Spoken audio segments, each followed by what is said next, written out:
Mungkin Kakak Widya bisa jelaskan alur dari awal kalau misalnya saya nih mau mengakses pelayanan kesehatan dari awal. Bagaimana sih prosedurnya? Mau mengakses rumah sakit, terus ke vaskes, terus datang-datang minta tolong dok, saya mau dirujuk.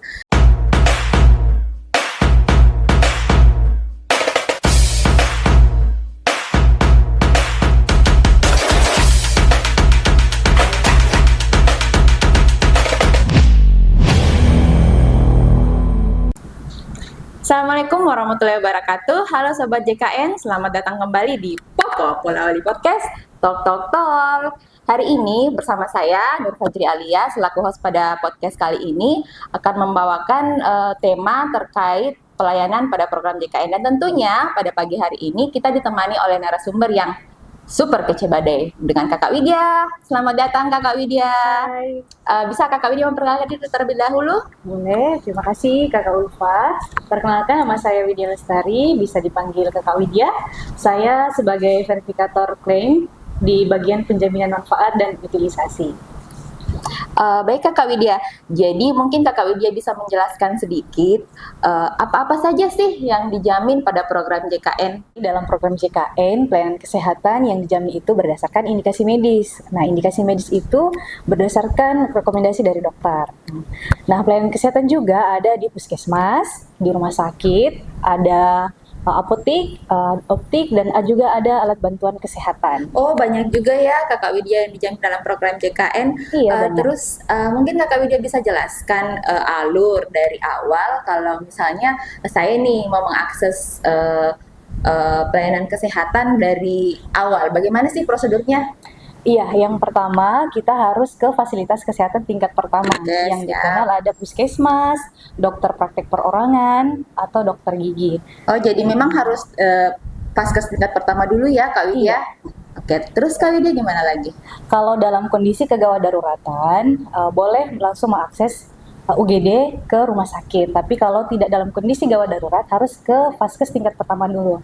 Nah, setelah ke vaskes tingkat pertama, diperiksa oleh dokter, nanti dokter yang memberikan keputusan apakah lanjut penanganan di vaskes tingkat pertama atau perlu penanganan ke dokter spesialistik di rumah sakit. Oh iya, tapi setahu saya di vaskes tingkat pertama juga sudah kece-kece ya pengobatannya. Iya, dan sudah ada juga program dari pemerintah penyediaan sarana USG. Jadi kalau untuk gitu. Iya, kalau untuk ibu hamil bisa sekarang untuk melakukan USG di USG di puskesmas.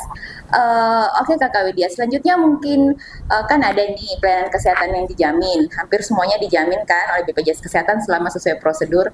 Kalau yang tidak dijamin apa-apa saja Kakak Widya, bisa mungkin dijelaskan kepada teman-teman Sobat JKN? Ya, tentunya kalau yang dijamin adalah indikasi medis, di luar dari indikasi medis itu tidak dijamin. Misalnya gimana Kakak Widya tidak indikasi medis? Misalnya kasus permintaan rujukan. Jadi kalau misalkan dokter mampu menangani di fasilitas kesehatan tingkat pertama, namun pasien atau peserta memaksa untuk dirujuk, nah itu tidak dapat dijamin dalam program JKN. Oh iya, jadi teman-teman kalau misalnya ada yang mau mengakses rumah sakit, terus ke vaskes, terus datang-datang minta tolong dok, saya mau dirujuk.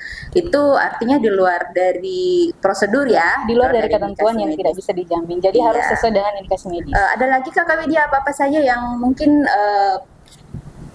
misalnya juga korban kriminal atau korban kejahatan.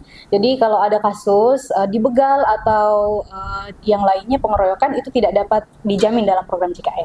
Bisa dijelaskan Kakak Widya yang jamin sebenarnya siapa untuk kasus-kasus penganiayaan atau program-program yang tidak dijamin BPJS Kesehatan ini? Dalam kasus kriminal itu dijamin oleh LPSK. LPSK ya. Terus kalau terkait dengan kecelakaan lalu lintas gimana Kak? Mungkin bisa dijelaskan sedikit ya, karena kan kasus ini sering sekali terjadi di masyarakat terkait penjaminan kasus KLL. Kalau kasus kecelakaan lalu lintas, BPJS Kesehatan adalah penjamin kedua. Jadi penjamin pertamanya itu adalah Jasara Harja. Kalau terjadi kecelakaan lalu lintas, segera dilaporkan ke pihak kepolisian. Jadi, untuk dapat dijamin apakah Jasara Harja atau BPJS Kesehatan, keluarga yang mengalami kecelakaan itu melapor dulu ke kantor polisi untuk dibuatkan laporan polisinya. Dan jangan lupa dilaporkan ke rumah sakit agar bisa dijamin apakah BPJS Kesehatan atau Jasara Harja. Oh iya. Ini lagi Kakak Widya, mungkin saya mau tanya, kalau misalnya saya mau pasang behel nih,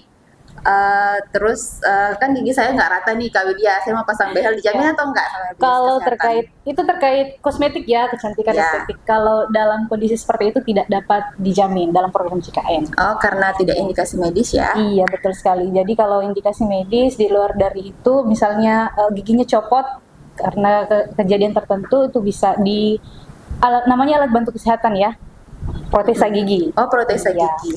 Kalau protesa gigi maksimal berapa Kak Widya yang ditanggung BPJS Kalau di Kesehatan? rumah sakit 1.100.000. 1.100.000. Nah, selain itu ada lagi yang tidak dijamin di BPJS Kesehatan dalam program jaminan kesehatan yang misalnya minum-minuman beralkohol. Nah, kalau misalkan Oke. ada yang mabuk-mabukan, kemudian terjadi kecelakaan misalnya, memang kecelakaan bisa dijamin dengan penjamin kedua. Tetapi kalau penyebabnya karena setelah minuman yang Beralkohol. itu tidak bisa dijamin. Oh iya, siap Kakak Widya. Artinya itu karena disebabkan karena diri sendiri ya. Ya, betul sekali. Dia yang menyebabkan sehingga Nah, ada juga yang penyalahgunaan narkoba. oh iya. Jadi kalau ke rumah sakit, namun diketahui bahwa dia adalah pengguna narkoba, itu tidak bisa dijamin juga dalam program JKN. Oh iya. Terus Kakak Widya kalau terkait ini, Kakak Widya kalau terkait dengan bisa mungkin jelaskan sedikit ya, kalau terkait pelayanan obat di rumah sakit itu seperti apa sih sebenarnya penjaminannya? Apakah semua obat dijamin atau gimana? Bisa jelaskan sedikit? Ya, untuk penjaminan obat itu sesuai dengan formularium nasional yang sudah ditetapkan oleh Kementerian Kesehatan. Iya. Jadi dokter boleh meresepkan sesuai dengan formularium nasional yang sudah ditetapkan tersebut. Namun jika dokter ingin meresepkan namun tidak ada pada formularium nasional, rumah sakit boleh membuat formularium rumah sakit. Ya, jadi tidak dibebankan lagi kepada pasien atau peserta. Jadi seharusnya sebagai peserta JKN tidak ada pembelian obat ya? Iya, Tidak ada boleh pembelian ada obat, biaya. tidak ada iur biaya terkait betul. obat. Iya. Oh iya. Oke Kakak Widya. Terus kalau obat itu maksimalnya diberikan berapa lama ya untuk penyakit-penyakit tertentu? Iya, jadi ada program penyakit kronis buat peresepan obat kepada pasien-pasien tertentu yang bisa diberikan selama 30 hari kepada pasien. Jadi keuntungannya pasien yang sering datang berobat tiap minggu itu bisa datang hanya sekali 1 bulan. Yang obat lanjut ya Kakak Iya, betul. Widya. Misalnya DM, hipertensi ya kan yang harus lanjut obat itu kan setiap Iya, yang continue. yang continue. Oke. Kakak Widya, selain protesa ada lagi tidak alat bantu kesehatan yang dijamin oleh BPJS Kesehatan? Iya, masih ada beberapa yang alat bantu kesehatan yang dijamin dalam program JKN, tetapi yang paling sering ini adalah kacamata. Ya, jadi kita bekerja sama dengan optik untuk menyediakan kacamatanya. Jadi peserta yang ingin mengklaim kacamatanya, silahkan ke puskesmas dulu, baru nanti diarahkan ke rumah sakit yang ada dokter mata, kemudian akan diresepkan kacamatanya. Nah, dengan ketentuan tertentu. Tarifnya Kakak Widya, tarifnya? Iya, untuk kelas 1 330.000, untuk kelas 2 220.000, untuk kelas 3 165.000, dan hanya maksimal 2 tahun sekali. Oh, 2 tahun sekali, tidak bisa setahun sekali ya? Tidak bisa, tentu ditolak. Iya. Siap. Satu lagi nih Kakak Widya, kalau terkait pelayanan ambulans, dijamin tidak BPJS Kesehatan? Iya, dijamin. Jadi ambulans itu ada ambulans di darat dan di air. Nah, untuk penggunaan ambulans ini hanya untuk antar fasilitas kesehatan. Jadi dari puskesmas ke rumah sakit, antar rumah sakit juga dijamin. Jadi tapi kalau di luar dari itu tidak dapat dijamin. Misalnya pasien meninggal kemudian ingin dipulangkan ke rumah, itu tidak masuk dalam program jaminan kesehatan. Oh, siap-siap. Atau dari rumah dijemput ke rumah sakit tidak bisa ya, Iya, menggunakan tidak bisa. ambulans.